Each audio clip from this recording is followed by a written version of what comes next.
Now, in news just in, Annie Diwani's family has expressed shock at the decision to grant parole to her killer Zola Tonga. He will be a free man from June, subject to several conditions. Tonga was sentenced to 18 years in prison after he pleaded guilty to murdering Annie Diwani while she was on honeymoon in South Africa back in 2010. Before Annie died. And I talked with Annie. I said, Annie, everything's all right. Papa, South Africa is so beautiful. Cape Town, you must come to Cape Town. It's so lovely. This, that, and suddenly she started talking in Swedish. So I gathered that maybe Shreen is just standing there and Annie doesn't want him to know what she's talking about. And she said, Papa, I have so much to tell you. I'll tell you on Tuesday when I come home. I said, Annie, don't worry, you enjoy, and I'll give to Mama because I was in a hurry to go and play volleyball, which I normally do on Saturdays. So I gave the phone to my wife, and they had a short conversation, and suddenly she again turned into Swedish and said the same words in Swedish to my wife, that I want to tell you so much, but I'll tell you when I come home. Hello, I'm Asarpe and welcome back to another true crime case study with me guys. I hope तुम सब लोग अब relax कर रहे होंगे क्योंकि exams खत्म हो गए हैं एंड कॉलेज स्टूडेंट थोड़ा दिन और मेहनत कर लो फिर तुम भी फ्री हो कुछ महीनों के लिए. Guys, I would like to finally announce that I have opened the membership for my channel and it is the best way to support my channel for now. I have 3 tiers of membership जिससे तुम्हें shout out मिल सकता है. If you would like to support me, I will talk about it at the end of this video, so stick around. Oh, and brace yourself today because आज के case में कुछ ज्यादा ही twist and turn. And ये उस type का case है जिसे तुम एक बार सुनने के बाद अगर दोबारा सुनोगे तो तुम धीरे धीरे कुछ क्लूज पिकअप करोगे. एक बार सुनने के बाद अगर तुम इस केस को दोबारा सुनते हो तो तुम स्टोरी के बिगिनिंग से ही इसको एक अलग पर्सपेक्टिव में देखोगे. I have tried my hardest to put this case in the best way that I could. So yeah, I hope you learn something. Aani दीवानी एंड श्रेयन दीवानी अपनी शादी के बाद हनीमून पे साउथ अफ्रीका गए. They were really enjoying their time there and आनी ने अपनी शादी बहुत टाइम पहले से प्लान करी थी. बट हनीमून पे जाने के कुछ दिन बाद श्रेयन का कॉल आनी के डैड को आता है एंड श्रेयन आनी के डैड से कहता है, सॉरी डैड, मैं आपकी बेटी को नहीं बचा पाया. What really happened in South Africa and how did this honeymoon turn into a murder mystery? So let's learn more about this case revolving around Annie Diwani.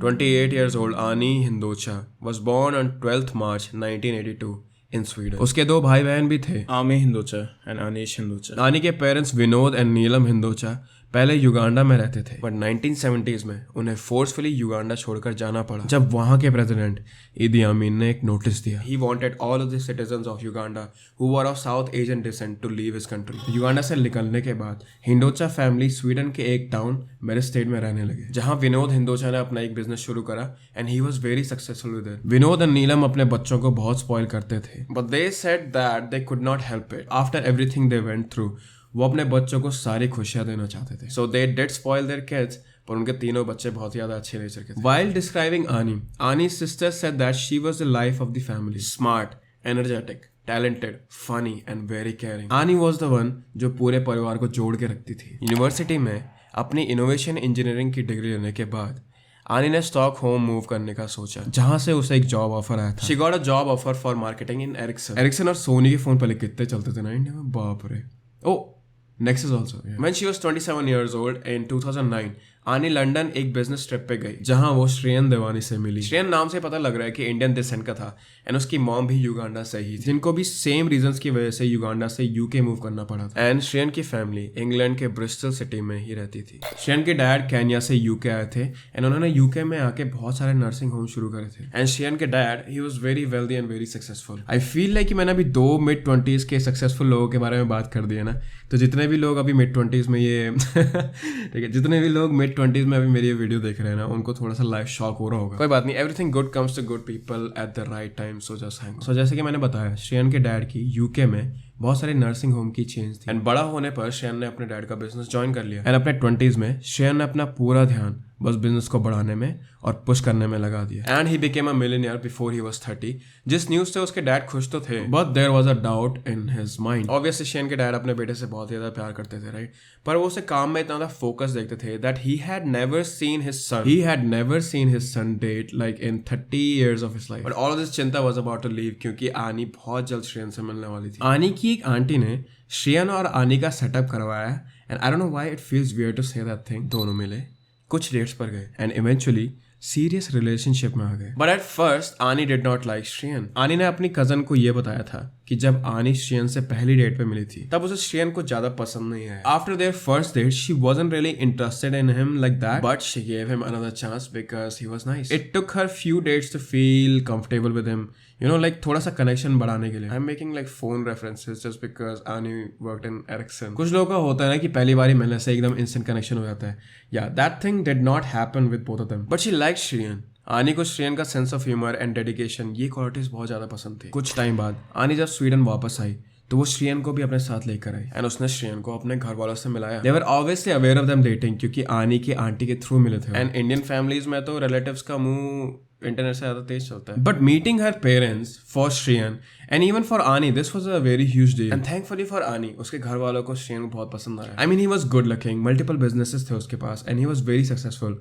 What else could a father want? What else could a family want from their दामाद? सबसे बड़ी बात जो specifically आनी के father को उस time पे पसंद आई, सबसे बड़ी बात फॉर हिम वाज कि Shreyan did not believe in sex before marriage. Okay, but for real आनी की फैमिली को ये दोनों बहुत ही अच्छे कपल लग रहे थे। दोनों ही वेल्दी थे, इवन दो आनी की फैमिली की वेल्थ श्रेयन अकेले की वेल्थ के कंपेयर में कुछ नहीं थी। But he wasn't really that kind of person, you know, like braggy और show off, like a person who puts other people down because he has money. He was very respectful and he was well spoken and he was nice to all of his family, so they all liked him. Now आनी Stockholm में रह के Ericsson में काम कर रही थी, and Shreyan London में रहता था, तो इन दोनों ने बहुत टाइम तक लॉन्ग डिस्टेंस रिलेशनशिप मेंटेन रखी। आनी बीच बीच में श्रेयन से लंदन मिलने भी जाती थी, एंड कभी श्रेयन भी उससे मिलने आ जाता था। पर लॉन्ग डिस्टेंस तो हार्ड होता ही है किसी भी कपल पर, so same thing happened with them also. जनवरी 2010 में आनी और श्रेयन का थोड़ा टाइम के लिए ब्रेकअप हो गया था। आनी told her cousin that Shreyan he feels weird. वो उसकी बातें नहीं सुनता था, वो उसका कॉल नहीं उठाता था। जब आनी श्रेयन के साथ नहीं होती थी, he was a different person. But her relationship में कुछ ना कुछ प्रॉब्लम्स तो होती हैं, and they were facing the same thing at that time. आनी की बहन ने उसे समझाया कि लॉन्ग डिस्टेंस में प्रॉब्लम्स आती ही हैं। फिर नेक्स्ट मंथ February 2010 में they both got back together and Ani was very happy. In February आनी ने ये सोच लिया था कि हम दोनों को सेम ही चीज चाहिए। आनी wanted to have beautiful kids and Shreyan wanted to marry. दोनों का एंड गोल सेम ही था। So she was like कि let's go all in. आनी ने स्टॉकहोम में अपनी जॉब छोड़कर लंदन मूव कर दी because she really wanted to do this and she really wanted to save this relationship. I think after their first breakup, she realized this thing that if we have another big fight, this relationship won't stick or it won't last. She just wanted to go all in because she really liked him at this point. And Shreyan ने भी आनी को propose करा। जब आनी Stockholm से London move कर गई थी तो श्रेयन को भी लगा कि she is really dedicated and he proposed to her with a $40,000. He proposed to her with a $40,000 diamond ring. And आने के लंदन मूव करने के 3 महीने बाद they got engaged. उनका पूरा परिवार बहुत खुश था. And that was the first time आनी ने श्रेयन को डांस करते हुए देखा था, which she described to her family as out of the box experience. No matter what anyone says, Indian marriages are awesome. Okay? They're awesome to be in and they're awesome to attend also. कुछ लोग खाना खा रहे होते हैं, कुछ uncle P के एकदम मस्त. All around it's just good vibes here. After getting engaged, they decided to get married on October 2010 and they wanted to have a very big wedding. And to plan everything, आनी India वापस आ गई। आनी ने सब कुछ plan करा था। Every single thing was covered from people stage जो बाहर से आ रहे थे, and she pinpoint that thing to time, place and even to a cab. जिस कैब से वो लोग एयरपोर्ट से उनके होटल आएंगे वो तक उसे पता था। आई एम श्योर फुटेज देखकर भी तुम्हें लग ही रहा होगा कि कितना ग्रैंड फंक्शन था ये। मैंने शादी का पूरा फुटेज देखा and trust me it was very grand and very beautiful. They had stage, lighting and obviously मस्त एकदम इंडियन खाना भी, जो कि आनी शी रियली वांटेड श्रेयन के फ्रेंड्स जो कि पहली बार इंडियन फूड टेस्ट करने वाले थे, she really wanted them to taste that Indian masala. And as for the dance, Shrien and आनी ने एक प्रॉपर कोरियोग्राफ डांस भी करा जो कि क्यूट था सच में. So yeah, it was a very beautiful wedding and I'm sure that it lived up to Ani's like dream wedding, or at least to a wedding that she imagined for herself. एक ऐसी wedding के पास होगा at least जो उसने बचपन से अपने लिए ड्रीम करी होगी. Even though everything about this marriage, हर एक चीज शादी के बारे में एकदम परफेक्ट थी, राइट? पर श्रेयन और आनी के रिलेशनशिप की स्टोरी कुछ और ही थी. आनी और श्रेयन का एक बार पहले भी ब्रेकअप हो चुका था, पर जब आनी ने लंदन मूव करा and when she saw like the real Shreyan, उनकी रिलेशनशिप और चीजें भी ना थोड़ा ज्यादा अगली हो गई. एंड अकॉर्डिंग टू आनीज कजन्स, शादी से कुछ दिन पहले आनी ने श्रेयन की वेडिंग रिंग निकाल के उसके ऊपर फेंका. And she told him that I am done. You just too much to handle and I can not do this thing anymore. I am just done with you. The unpublished text messages sent by Annie before she died. She messaged her cousin in mid-September, fighting a lot with Shriyan. Wish I had never got engaged. And then 6 days later, we have nothing in common. He's a perfectionist. 9 days after that, hate him. ये शादी almost रुक ही गई थी, पर फिर दोनों side के parents ने आके उन्हें समझाया. They told them कि शादी के टाइम पे पति पत्नी को टेंशन होती ही है, but if you both guys are together, you can solve anything and everything. Shreyan के डैड ने आनी को बोला कि solving problem and moving forward is how relationships work. So yeah, उन दोनों के बीच में problems तो थी, but they both were trying their level best to solve them and overcome them. So उन दोनों की शादी हो गई. आनी ने दोनों चीजें, अपनी एंगेजमेंट भी और अपनी शादी भी धूमधाम से प्लान करी थी. एंड उसने अपना एकदम ब्लड स्वेट एंड टीयर्स लगा दिया था पूरा का पूरा शादी को ग्रैंड बनाने में. तो श्रेयन ने जब आनी की मेहनत देखी, उसका डेडिकेशन देखा, तो उसने सोचा यार एटलीस्ट मैं हनीमून तो प्लान कर ही सकता. So on 7 November 2010 they both went to South Africa. And plane में जाते हुए जब आनी ने श्रेयन से पूछा कि हम लोग साउथ अफ्रीका ही क्यों जा रहे हैं, इतनी सारी जगह है दुनिया में, इतनी सारी रोमांटिक जगह है दुनिया में, साउथ अफ्रीका ही क्यों? तो श्रेयन ने आनी को बताया कि it matched their initials. S for Shreya, A for Ani. Which I mean, okay, romantic है लड़का, पर अगर आनी का नाम X से शुरू होता तो कहाँ ले जाता है इसे? I find it very hard to believe कि किसी भी जगह का नाम S और X दोनों से होगा. They first landed to Kuraga National Park. उन्होंने उधर घूमा. They spent some time together, taking in all the vibes of South Africa. And वो लोग वहाँ 4 दिन रहने के बाद 12 नवंबर को केप टाउन के लिए निकल गए. केप टाउन में लैंड करने के बाद श्रेयन और आनी को लेने एक टैक्सी आई. जिस होटल को श्रेयन ने बुक करा था, उन्होंने एक टैक्सी भेजी थी इन दोनों को लेने के लिए, पर श्रेयन ने उस टैक्सी को वापस भेज दिया because apparently they charge a lot. And उसने एयरपोर्ट से एक लोकल टैक्सी ली जो उसे बस सामने पे दिखी थी.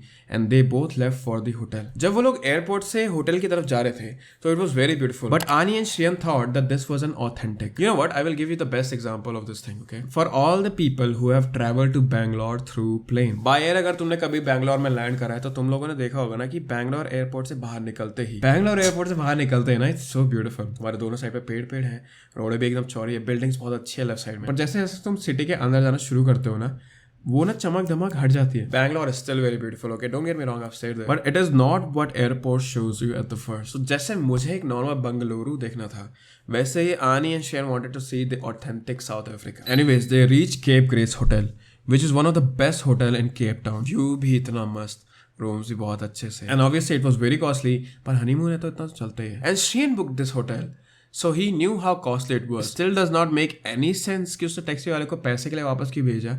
But they reach the hotel and जब आनी चेक इन करवा रही थी उन दोनों का, तब श्रेयन वापस उस टैक्सी ड्राइवर के पास, वो बस उस वैन ड्राइवर को थैंक यू बोल रहा था और उससे लोकल जगह के बारे में पूछ रहा था. After chatting with him for 10 minutes, Shreyan asked him कि तुम ऑब्वियसली लोकल हो एंड तुम्हें यहाँ की जगह के बारे में सब कुछ पता भी होगा. हम लोग यहाँ कुछ दिन के लिए रुक रहे हैं, तो क्या तुम हमें और राइड्स भी दोगे? श्रेयन टोल्ड हिम कि अगर तुम हमारा ऐसा मिनी गाइड जैसा काम करते हो तो मैं तुम्हें एक्स्ट्रा पैसे भी दूंगा. And that driver he agreed to it. उस ड्राइवर का नाम था जोला टोंगो एंड उसके पास एक Volkswagen mini van. So Zola agreed on giving them the rides and on 13 November 2010 Zola hotel के पास आता है श्रेयन को लेने के लिए. श्रेयन के पास उस टाइम पे सिर्फ डॉलर्स थे एंड श्रेयन को साउथ अफ्रीकन करेंसी लेनी थी, तो करेंसी एक्सचेंज कराने के लिए जोला उसे वहां लेने आया था. और उसे श्रेयन को 10:45 पे उठाया और 11:32 पे वापस छोड़ दिया था, जिसके बाद ऑलमोस्ट पूरा दिन श्रेयन और आनी ने होटल के अंदर ही बिताया. शाम को वो दोनों होटल के बाहर गए. They had some drinks and उन्होंने फोटोज भी खिंचवाई. एंड अराउंड 7 to 7:30 जोला उन्हें दोबारा पिक करने आया. श्रेयन ने पहले ही डिनर रिजर्वेशन बना रखे थे at 96 Winery Road. And I am not even gonna say anything, I am just gonna put the picture of the hotel over here. Business के पैसे का पूरा इस्तेमाल हो रहा था साउथ अफ्रीका में, पर जहां उनकी डिनर रिजर्वेशन थी वो उनके होटल से 40 किलोमीटर दूर था. सो हाफ वे थ्रू रास्ते में जाते हुए श्रेयन और आनी ने ये डिसाइड करा कि वो उस होटल नहीं जाना चाहते. They wanted to taste some local food, so Zola ने उन्हें साउथ साइड रेस्टोरेंट पे ड्रॉप करा. He drop them there at around 9 p.m. and after having their dinner, जोला आनी और श्रेयन को वापस पिक करने आया एट अराउंड 10:30। अपने होटल वापस जाते हुए श्रेयन ने ये डिसाइड करा कि बहुत ज्यादा हमने फैंसी चीजें देख ली हैं यहाँ। उनका खुद का होटल इतना ज्यादा फैंसी था, जहां उन्होंने डिनर करा था वो इतना ज्यादा फैंसी था, जिस बार में वो गए थे वो भी बहुत फैंसी था। He wanted to see raw South Africa and he asked Zola कि ऐसी कोई जगह है जहां पे हमें एक्सपीरियंस मिल सकता है। एंड जोला ने बोला कि हाँ मुझे पता तो है, पर वो आपके होटल से थोड़ा दूर। At this point Anni was tired but she still went along with this because she also wanted to see authentic South Africa. And after that Zola उन्हें गुगलेटू साइड ले गए। As you can see Gugulethu is far from their hotel,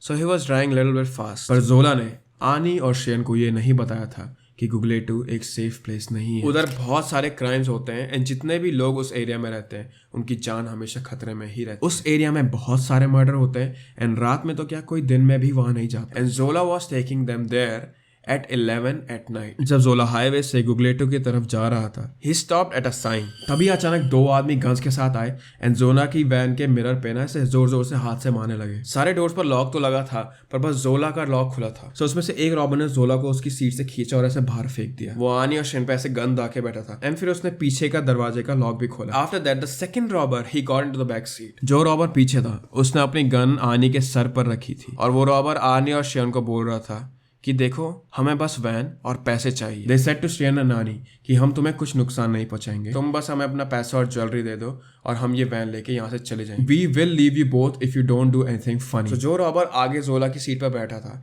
उसने गाड़ी चलाना शुरू करा। 20 minute van चलाने के बाद और श्रेयन के पैसे लेने के बाद उन्होंने श्रेयन को उस गाड़ी से बाहर फेंक दिया and they both took off the van with Anni. जब तक ये हुआ जोला गुगलाटू पुलिस के पास जा चुका था रिपोर्ट करने के लिए कि उसकी गाड़ी दो रॉबर्स ने चोरी कर दी है एंड उसके साथ जो दो टूरिस्ट थे वो भी उनके साथ थे। एंड जहां पे रॉबर्स ने श्रेयन को फेंका था, श्रेयन उस जगह के आसपास के घरों में होटल्स में मदद मांगने लगा। उसके पास इस पॉइंट पे कोई फोन नहीं था तो उसने रिसेप्शनिस्ट से ये पूछा कि क्या मैं प्लीज आपका फोन यूज कर सकता हूँ। But because he was a tourist and he was shouting, ठीक है, people did not help him। After convincing for a very long time, someone finally let him call the cops। Guglato police came to take Shreyan as fast as they could, okay, and they took Zola also। उन्होंने वो पूरा highway, पूरा का पूरा जो road था जिसपे श्रेयन और जोला जा रहे थे, उन्होंने वो पूरा रोड सर्च करा पर उन्हें आनी और वो वैन कहीं भी नहीं मिली। रात 12:30 बजे श्रेयन और जोला का स्टेटमेंट लेने के बाद उन्होंने श्रेयन को केप टाउन होटल वापस छोड़ दिया। होटल में वापस पहुंचने के बाद श्रेयन ने अपने डैड को कॉल करा और सारी की सारी बातें बताई एंड श्रेयन के डैड ने उसे बहुत ज्यादा काम कराने का ट्राई करा। And then Shrien's dad called Anni's father. Shrien के डैड ने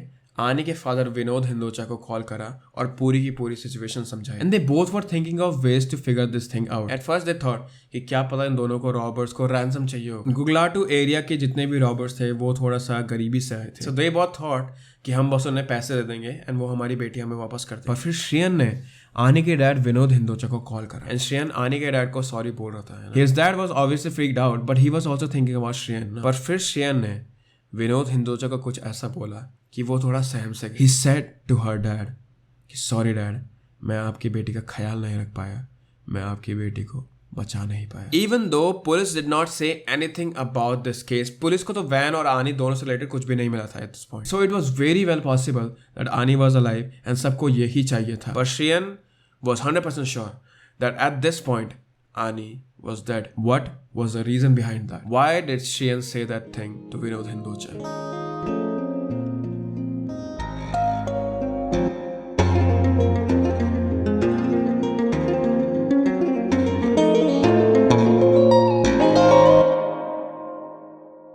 November 2010। अगले दिन गुगलाटो पुलिस को खायलित्सा में रहने वाली एक फैमिली से अराउंड 8 बजे एक कॉल आता है कि उनके घर के आगे साइड वॉक पे एक ग्रे कलर की वैन रात भर खड़ी थी and that family was worried कि इसके अंदर कोई बॉम्ब ना हो, क्योंकि खायलित्सा गुगलाटो से 15 मिनट की दूरी पर था। तो पुलिस आने को ढूंढने से पहले इस वैन को देखने गई, पर जब वो लोग वहां पहुंचे तो उन्हें ये दिखा कि ये सेम जोला की ही वैन थी। पुलिस रश्ड इन टू सी कि कहीं अंदर आनी तो नहीं है एंड वहां पीछे वाली सीट पे उन्हें आनी देवानी की बॉडी मिली। उसे गोली से मारा गया था एंड उसकी बॉडी गाड़ी में ही थी पूरी रात। एक गोली उसके हाथ से नेक के थ्रू शोल्डर को ब्रश करते हुए सीट के अंदर घुस गई थी। शी वाज असॉल्टेड पर उसके हाथ और थाइस पे ग्रिप मार्क्स थे, विच मेंट कि उसने अपने आप को बचाने की पूरी कोशिश करी थी, पर उसकी बॉडी में जितनी भी ज्वेलरी थी और उसका पर्स दोनों ही गायब थे। आनी के डैड उसी दिन केप टाउन की फ्लाइट में बैठ गए, but those hours that he spent on that flight they were devastating. A 6 hours journey. It was a nightmare. Nobody should experience such a journey of going not to see your daughter, but a dead body. सी विनोद जी ने जैसे ही श्रेयन का call cut करा था abduction की रात को, he booked a flight immediately and वो Cape Town 14 नवंबर को 11 बजे पहुंचे थे. सो पूरी फ्लाइट के टाइम पे उन्हें कुछ पता नहीं था कि मेरी बेटी कैसी है, वो ठीक है कि नहीं. And as soon as he landed he saw a lot of missed calls, and when he called back he got to know that his daughter was no more. South African police इस case को सीधा solve करने पर जुड़ गई थी, पर उन्हें कुछ चीजें समझ नहीं आ रही. जैसे कि अगर इन रॉबर्स को पुलिस से बचना ही था तो उन्होंने जोला को पीछे वाली सीट में बांध के क्यों नहीं बैठाया. Second thing which they could not understand was Shreyan statement. 13 नवंबर की रात को 11 बजे ये इंसिडेंट हुआ था. 14 नवंबर की सुबह 12:45 तक पुलिस इन दोनों को ढूंढती रही एंड एट 12:45 पुलिस ने श्रेयन और जोला दोनों का स्टेटमेंट लिया. श्रेयन ने पुलिस को यह बताया था कि दोनों robbers they wanted their money and they were very aggressive. The robbers they wanted their money and they were very aggressive and Zola also said the same thing. But जब 14 नवंबर की सुबह को इन्वेस्टिगेशन शुरू हुई तब श्रेयन ने अपनी स्टेटमेंट चेंज कर दी. उसने ये कहा कि they just wanted the van and that's it. In fact उसने पुलिस को ये भी कहा कि आनी की सेकंड $25,000 की रिंग उसने रैप करके पीछे वाले सीट में रखी है. He asked them to check if it was still there and yeah, it was. This statement of Shreyan was true. But then why did he say that thing otherwise? And Zola's first statement was also similar to Shreyan. Third thing was, अगर ये पूरा का पूरा crime बस van के लिए ही हुआ था, then why did they not take the van with them? They had the money, there was no one chasing them. Why did they not take the van? Why did they leave this van at the end of the road? Police ने जोला से ये पूछा कि ये लोग तो चलो टूरिस्ट हैं, फॉरेनर्स हैं, राइट, इन्हें तो कुछ नहीं पता, तुम तो यहाँ के लोकल हो, तुम्हें तो पता होना चाहिए था कि गुगलाटू कैसी जगह है, तुम इन्हें वहां क्यों ले गए, वो भी 11 बजे रात को. बट जोला ने ये कहा कि आनी ने उससे बहुत ज्यादा इंसिस्ट करा and she wanted to see the authentic side of South Africa and she wasn't really scared of anything. But that's not what Anni was like. Anni की बहन एमी ने पुलिस को ये बताया था कि हाँ वो एडवेंचरस तो थी, but she was also a very careful and a very calculated person. She was planning her wedding for 3 months. What else would you think, right? So just like her wedding, she won't do anything spontaneously. ठीक है? She was in a different country.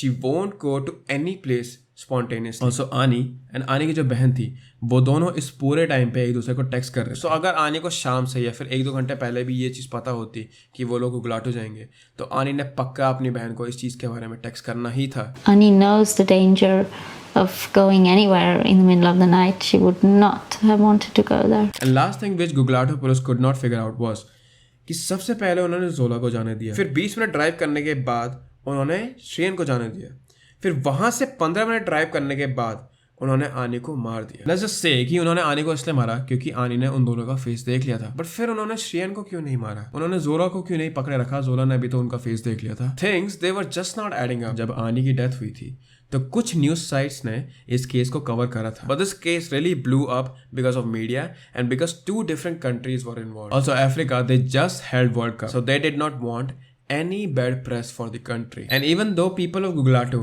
they knew that हाँ ये जगह खराब है, यहाँ बहुत murder होते हैं, right, but all of this was contained to local. South Africa में गुगलाटू जगह में भी किसी टूरिस्ट का कत्ल होना it was very uncommon. And from here on things started to move very quickly. On 15 November उन दोनों रॉबर्स में से एक रॉबर का हैंड प्रिंट पुलिस को वैन के राइट वाले मिरर पे मिल गया था, जिसे स्कैन करने पर उन्हें रॉबर का पता चल गया था. एंड इस रॉबर का नाम था जोलेली मंगेनी. जोलेनी मंगेनी एक छोटा क्रिमिनल था जिसके बारे में साउथ अफ्रीकन पुलिस के रजिस्टर में पहले से भी इन्फॉर्मेशन, पर पहले इसने छोटी मोटी रॉबरी और छोटी मोटी फाइट्स ही करी थी. But this was a murder that happened. Okay, this was a very serious thing. Fortunately और अनफॉर्चुनेटली फॉर जोलेली, उसके क्रिमिनल रिपोर्ट्स की वजह से पुलिस को उसकी सारी डिटेल्स मिल गई, जहां से पुलिस को उसका घर का एड्रेस भी मिल गया. And on 16 November police caught. He was found in the same neighbourhood जहां उसने गाड़ी छोड़ी थी. He was still staying in Khayelitsha only, but he was only 5 minutes away from the van. So as he was an ex-criminal, even though a very small one, police को ये लगा कि उन्हें उनका किलर मिल गया. जोलेली को पुलिस स्टेशन ले जाकर उससे बहुत पूछताछ करी गई एंड उसने सीधा एडमिट कर दिया कि हाँ 13 नवंबर को वो उस वैन में था. जोलेली ने ये एडमिट करा था कि हाँ वो उस वैन में तो बैठा था, पर उसने एनी पे गोली नहीं चलाई थी. Police came back to square one again. They had no leads and इस स्टेटमेंट के बाद जोलेली ने भी उनके क्वेश्चंस का आंसर देना बंद कर दिया. But after using force on him, Xolile told South African police कि उस रात उसके साथ एक और आदमी था जो कि एक्चुअल में आगे बैठ के गाड़ी चला रहा था, और 15 मिनट गाड़ी चलाने के बाद उसने गाड़ी रोकी और पीछे घूमकर आनी को गोली मार दी. And his name was Mziwamadoda Qwabe. Xolile ने पुलिस को यह बताया कि आनी से उसका पर्स और उसकी ज्वेलरी भी क्वाबे ने ही छीनी थी. He just helped him in scaring Shireen and Zola. जब पुलिस जोलीली से क्वेश्चन पूछ रही थी और ये सारी इन्वेस्टिगेशन कर रही थी, फॉरेंसिक रिपोर्ट्स पूरे होने के बाद पुलिस ने आनी की बॉडी आनी की फैमिली को दे दी थी। एंड उस ही दिन 16 नवंबर को श्रीन ने प्राइवेट जेट बुक करके आनी की बॉडी और आनी की फैमिली दोनों को लंदन ले गया। But back in south Africa police को क्वाबे को ढूंढने में बहुत ज्यादा मुश्किल हो रही थी। अनलाइक जोलीले, क्वाबे एक नॉर्मल आदमी था जिसका पास में कोई भी क्रिमिनल रिकॉर्ड नहीं था। उन्हें क्वाबे का होम एड्रेस तो मिल गया था पर क्वाबे वहां नहीं था। But on 17 November around 1 AM police को क्वाबे की लोकेशन का पता चला। वो टाउन से थोड़ा ही बाहर छुप रहा था एंड पुलिस ने फुल फोर्स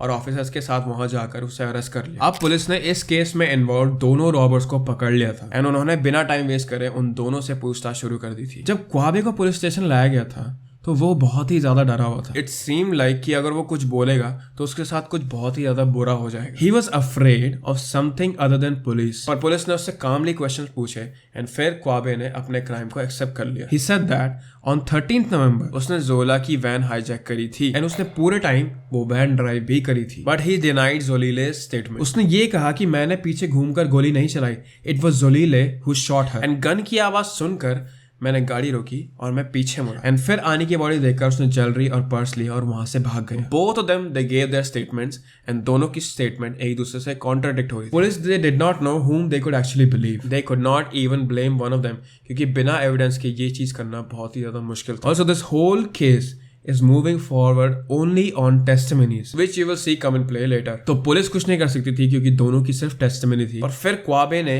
एक और डिटेल बताई इस केस की। उसने पुलिस को यह बताया कि वो इस रॉबरी में इन्वॉल्व ही इसलिए हुआ क्योंकि मोंडे मोबोलोम्बो ने उसे ऐसा करने के लिए कहा था। So now there are 3 suspects. 2 उनमें से रॉबर्स हैं जो एक्चुअली क्राइम सीन पे वहां थे और एक मोंडे हो गया जिसने इन दोनों को मिलाया था। मोंडे को पुलिस ने उस ही दिन पकड़ लिया था पर पूछताछ करने पर Monde was not cooperating with them. जब उससे पूछताछ हो रही थी तो उसे ये पता था कि मुझे तो पुलिस ने आनी देवानी के केस में पकड़ा है पर उसे ये नहीं पता था कि क्वाबे और जोलीले दोनों भी पकड़े गए हैं। दोनों के दोनों अपनी स्टेटमेंट दे चुके हैं। After that he got really scared कि कहीं इन दोनों ने मेरी कुछ पोल तो नहीं खोल दी। पुलिस ने उससे ऐसे ही कहा कि अगर तुम सच स्टेटमेंट देते हो तो तुम्हारी पनिशमेंट कम हो जाएगी। ही टुक दिस बेट एंड फिर मोंडे ने इस केस का एक और सीक्रेट बताया। He told police that he did not kill anyone. In fact, he was not even present at the crime scene. उसने तो क्वाबे और जोलीले को बहुत टाइम से देखा भी नहीं था. His whole interaction with them was through phone, but हाँ इसने उन दोनों को मिलाया था. And then Monday dropped a bombshell. उसने पुलिस को ये बताया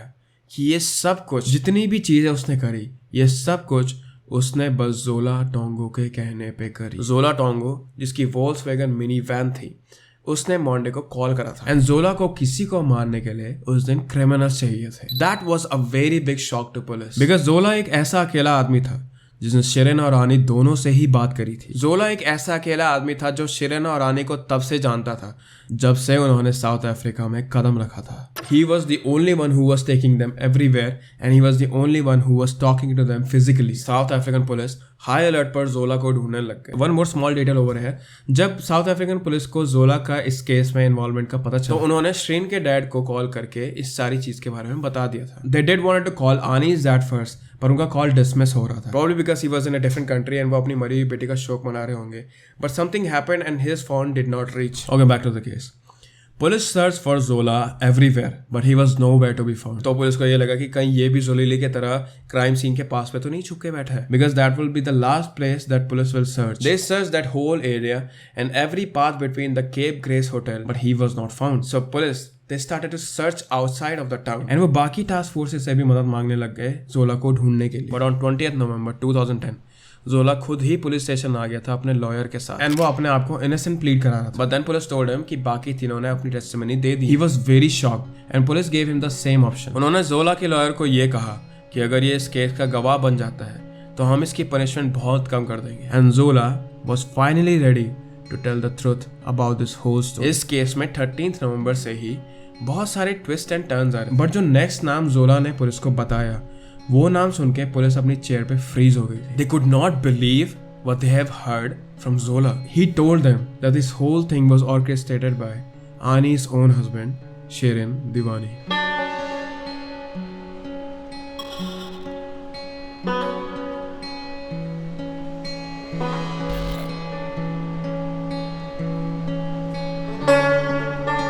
November 2010 12 नवंबर को जोला केप टाउन एयरपोर्ट में अपना यूजुअल जॉब कर रहा था, which was being a fair cab driver, जब उसे वहां श्रेयन मिला। Shrien asked him to drop both of them, him and his wife, to Cape Grace hotel, and वो लोग वहां 5 बजे पहुंच गए थे। श्रेयन और आनी दोनों के वैन से बाहर निकलते ही श्रेयन ने जोला से ये कहा कि आप मेरा 5 मिनट वेट करो, मुझे आपसे और भी कुछ काम है। फिर श्रेयन ने आनी को होटल में चेक इन करवाने के लिए कहा, एंड फिर वो होटल से बाहर वापस जोला के पास आया। पार्किंग लॉट में आते ही वो वैन के अंदर बैठ गया, and he started to discuss his plan with him. He told Zola कि उसे अपनी बीवी का मर्डर कराना है, but it should look like an accident और रॉबरी। जोला को पहले सुनकर थोड़ा अजीब सा तो लगा कि इसका खुद का हस्बैंड इसका मर्डर कराना चाहता है, पर फिर श्रेयन देवानी ने उसे अपने प्लान का प्राइस बताया। Shrien told Zola that he will pay him 15,000 rand. He will pay him 15,000 rand in cash if he could somehow do this thing. 15,000 rand equals to approx 76,000 rupees. So इतना बड़ा प्राइस देख के जोला agreed to do this thing. अब जोला एक killer तो था नहीं, तो उसने एक काम करने के लिए अपने एक दोस्त को कॉल करा जिसका नाम था मोंडेयम। इसके बाद Shreyan left from the parking lot and he met Ani at the reception. जोला भी वहां से निकलकर कोलोजियम होटल गया जहां उसका दोस्त मोंडेयम था। He told him everything about how Shreyan wants to kill his wife and he wants it to look like a robbery. तो वो दोनों फिर ऑफिस के पीछे गए एंड वहां से उन्होंने ख्वाबे को कॉल करा।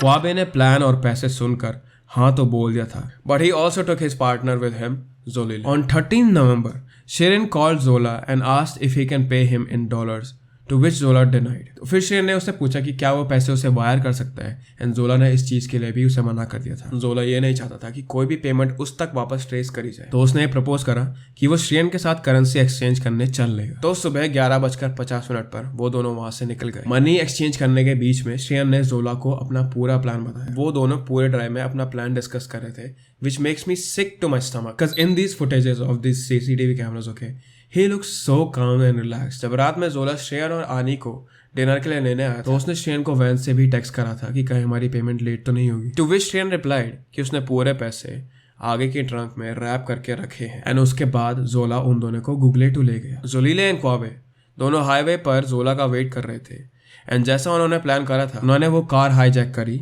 जोला को बाहर छोड़ा, and again according to their plan they left Shreyan from their van also, and you already know what happened after that. It is difficult to imagine the absolute terror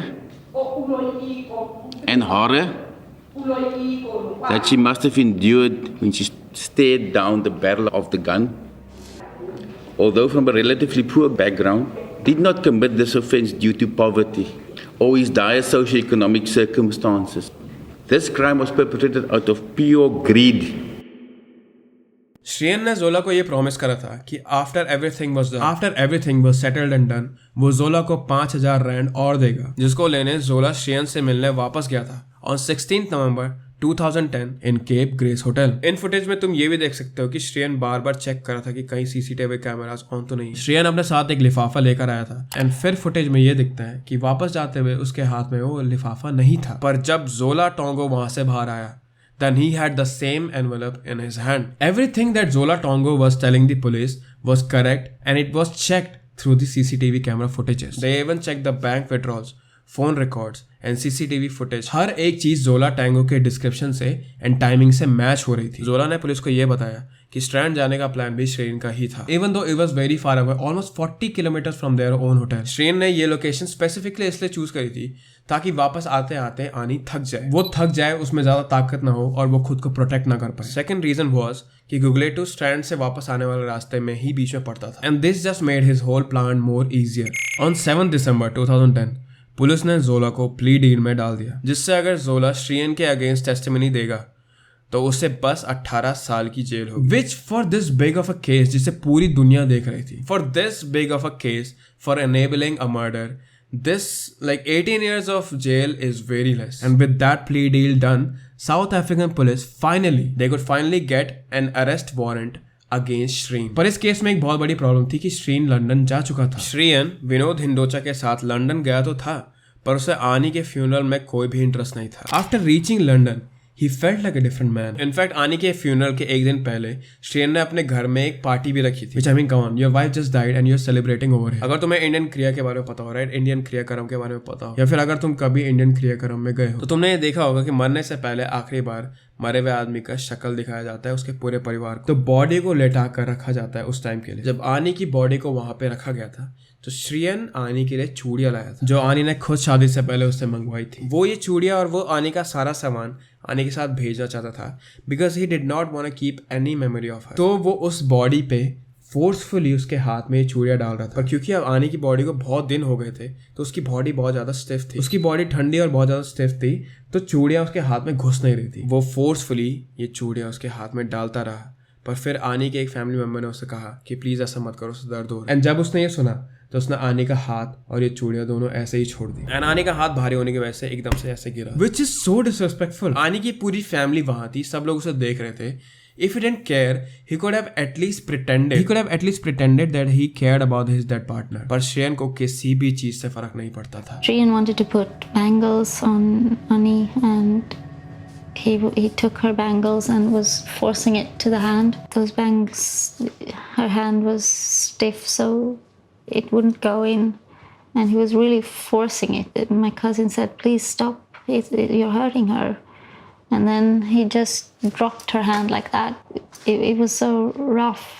And I can still hear that clunk when her hand hit the metal thing she was lying on. On 23rd December, जोला की plea deal की help से श्रेयन को UK police ने arrest कर दिया था and they kept him in jail before asking him any question. पर श्रेयन अरेस्ट के दिन ही उस जेल से बेल हो गया था। उसके बाद इट फेल्ट लाइक कि या तो श्रेयन से या फिर श्रेयन की फैमिली से ना एक के बाद एक गलतियां हो रही थी। As the days went by they were just taking the wrong step. सबसे पहले तो श्रेयन का बिजनेस एंड उसकी फैमिली का business it was all shaking because of all of this negative attention. Then to deal with this negative attention Shrien की family ने एक agent higher करा जिसका नाम था मैक्स क्लिफर्ड एंड उसका रिकॉर्ड ही यही था कि वो बस कल्प्रिट्स और श्रेयन जैसे लोगों की हेल्प करता था। जब श्रेयन का ट्रायल इंग्लैंड में हो रहा था तो उसकी हायर्ड पूरी की पूरी टीम ये ट्राई करी थी कि श्रेयन को इंग्लैंड से बाहर ना जाना पड़े। But at that moment one man came out to testify and his name was Leopold Leiser. Leopold एक मेल प्रोस्टिट्यूट था जो पहले श्रेयन के साथ फिजिकल रिलेशनशिप में रह चुका था। लियोपोल्ड ने यह भी बताया कि श्रेयन उसे पैसे तो देता था but to Shrien Leopold meant a lot. Shrien Leopold से बहुत सी बातें शेयर करता था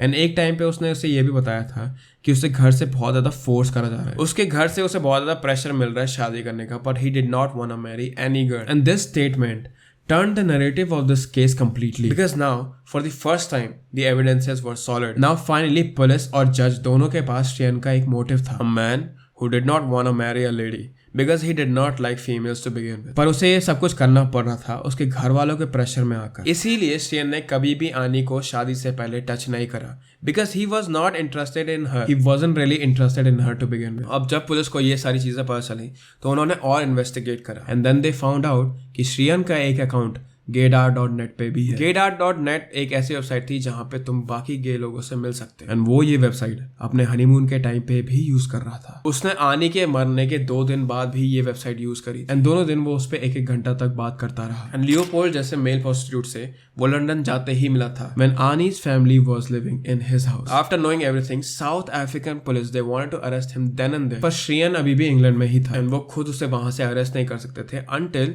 Shreyan comes to South Africa. तो साउथ अफ्रीकन पुलिस सारे एविडेंस लेकर कोर्ट गई जहां से उन्हें फाइनली श्रेयन के अरेस्ट वारंट मिल गया। Shreyan was a criminal who was planning and plotting against his wife and he was planning his wife's death. And South African police ने ये भी प्ली करा कि श्रेयन को साउथ अफ्रीका वापस लाया जाए so that they can start the trial as soon as possible. On 7th December 2013, Shreyan was arrested in his house in England and he was asked to come to South Africa. but Shreyan के lawyers ने ये warrant खारिज कर दिया था ये बोलकर कि Shreyan was very depressed and mentally unstable जिसकी वजह से वो ट्रैवल नहीं कर सकता है एंड वो कोर्ट में भी पेश नहीं हो सकता है which was clearly to make him quiet. अगर ये केस जल्दी सॉल्व होता तो श्रेयन को पक्का जेल होती क्योंकि every evidence was pointing towards Shreyan. But this case went on for many years. Shreyan के लॉयर्स को प्रॉपरली लॉ स्टेटमेंट अब यूज करना आता था एंड वो बस उसकी डेट एक्सटेंड करते रहे। Back in south Africa Zola was sentenced for 18 years. Kwabe was sentenced for 2 years and Zolili को गोली चलाने के जुर्म में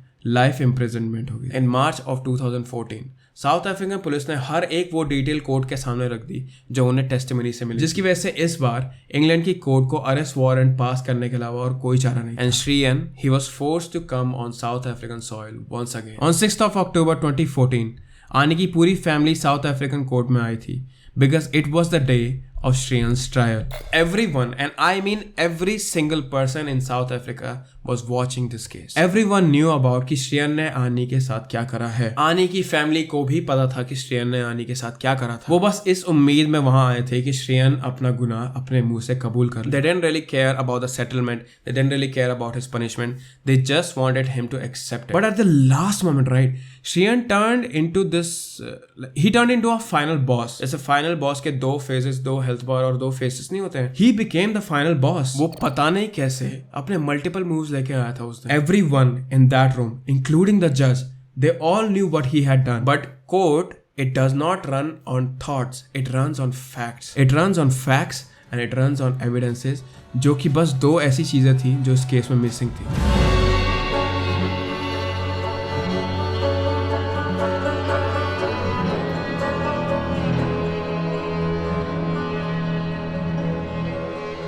श्रेयन का पहला कोर्ट का ट्रायल शुरू हुआ एंड श्रेयन के ऑपोजिट ये पॉइंट्स रखे गए. सो फर्स्ट चीज, श्रेयन ने अपनी बीवी का मर्डर इसलिए प्लान करा था क्योंकि वो गे था एंड उसे सोसाइटी से बहुत ही ज्यादा प्रेशर था. अगर ये पॉइंट प्रूव हो जाता तो कोर्ट में आनी की फैमिली को बहुत हेल्प मिलती. बट श्रेयन के lawyers, they did their homework. They testified on behalf of Shriyan that he is bisexual, जिससे कि ये क्लेम पूरा का पूरा नेग्लेक्ट हो जाता है एंड लियोपोल्ड का कोर्ट में टेस्टिफाई करना बंद हो जाता है. सेकंड थिंग वाज कि जो 10,000 रैंड श्रेयन ने एक्सचेंज कराए थे, इतना बड़ा amount can only B use for foul things. तो श्रेयन ने ये पैसा कहाँ भेजा था, जिसके लिए अगेन श्रेयन के लॉयर्स ने ये बोला कि श्रेयन ने ये पैसा एक प्राइवेट हेलीकॉप्टर राइड के लिए रखा था. वो आनी को एक प्राइवेट हेलीकॉप्टर राइड से सरप्राइज करना चाहता था and because it was a surprise and आनी को इसके बारे में कुछ भी नहीं पता था, आनी किसी को भी ये चीज नहीं बता सकती थी and that was again solve for Shreyan. The last and the final hope for south African lawyers was जोला टोंगो. जोला टोंगो एक अकेला ऐसा आदमी था जिससे श्रेयन से बात करी थी और उससे टेक्स्ट भी करा था. अगर वो ढंग से टेस्टिफाई कर देता श्रेयन के खिलाफ तो आनी की फैमिली ये केस जीत जाती. पर जब जोला की बारी आई तो उसकी स्टेटमेंट उसकी प्रीवियस स्टेटमेंट से मैच नहीं हुई. Also they did not have any physical evidence which could have tightened the knot for this case, जिसकी वजह से साउथ अफ्रीकन लॉयर्स श्रेयन को कल्प्रिट साबित नहीं कर पाए. On his next court date on 8th December 2014, जज ट्रिवर्सो ने कोर्ट में ये कहा कि जोलो टोंगो की प्रीवियस टेस्टिमनी को कोई भी इस केस में यूज नहीं कर सकता है. And the reason she gave for this was कि जोलो टोंगो की previous testimony wasn't believable. In my view, the evidence presented in this case falls far below this threshold. In the circumstances, I make the following order. The application in terms of Section 174 of the Criminal Procedure Act is granted. The accused is found not guilty on this charge, and Mr. Mlombo is not granted indemnity from prosecution. Court will adjourn.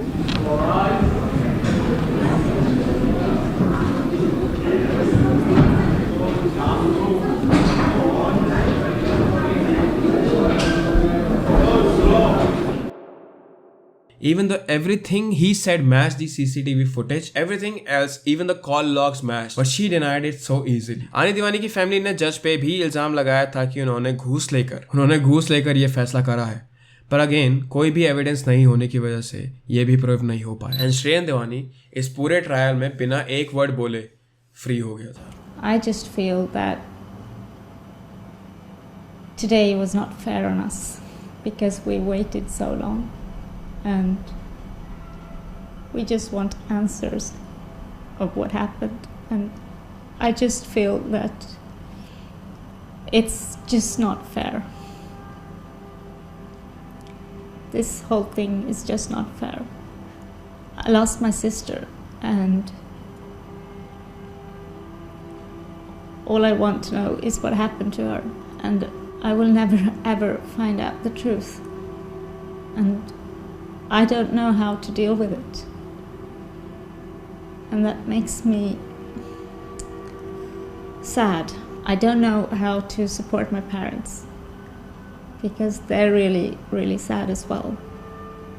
So I think over the past 4 years, we as a family have suppressed a lot of emotions and stayed strong. But today, when all of this fall apart, we just don't know how to hold on to that anymore. Justice law, not only in our country but in every country, okay? Law is flawed, and this case was the prime example of that. Ani's family was devastated and shattered. तुम खुद सोचो, तुम उन लोगों के shoes में हो, ठीक है?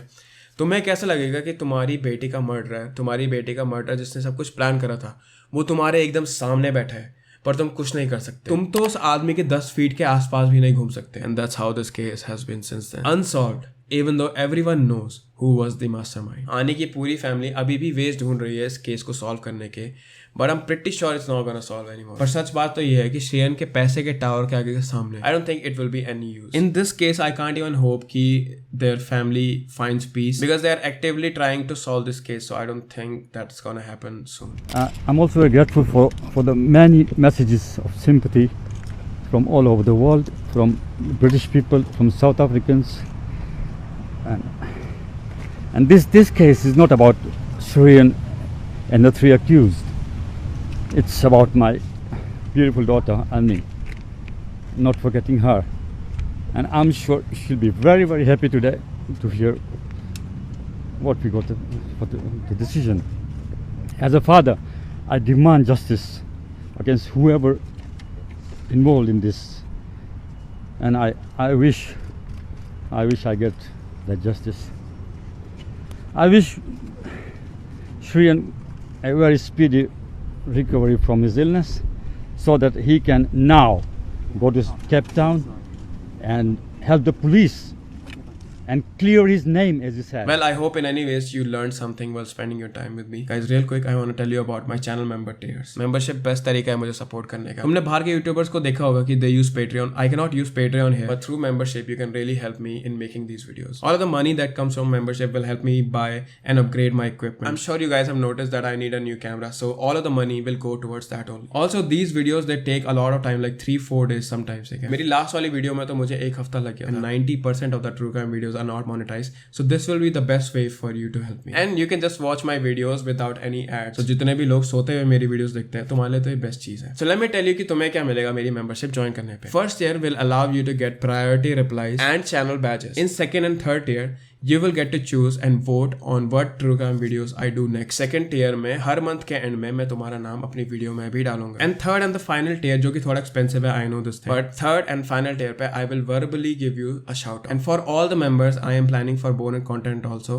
as soon as I can get my camera. I've been like properly making YouTube videos for 2 years now, so I really need to upgrade this thing now. Okay. So yeah, if you can join the membership to my channel, please consider doing it. That'll be really grateful. पर अगर तुम लोग नहीं कर पाते हो, क्योंकि I can understand not everyone can afford that thing, right? Even though my first tier is very cheap, I still understand कि सब लोग नहीं कर सकते हैं ऐसा. So the best way that you can support me is by liking my video and leaving a comment. ज़्यादा हुआ तो post notification भी on कर देना. So yeah, please show me your support. उससे ही मुझे हिम्मत मिलती है, and I just keep on making these videos, you know. And yeah, आज के लिए बस इतना ही. I hope you're happy. I hope you love yourself, and I hope that you keep your loved ones very close to you. I will see you again very soon with another case. Okay, take care of yourself. Bye bye.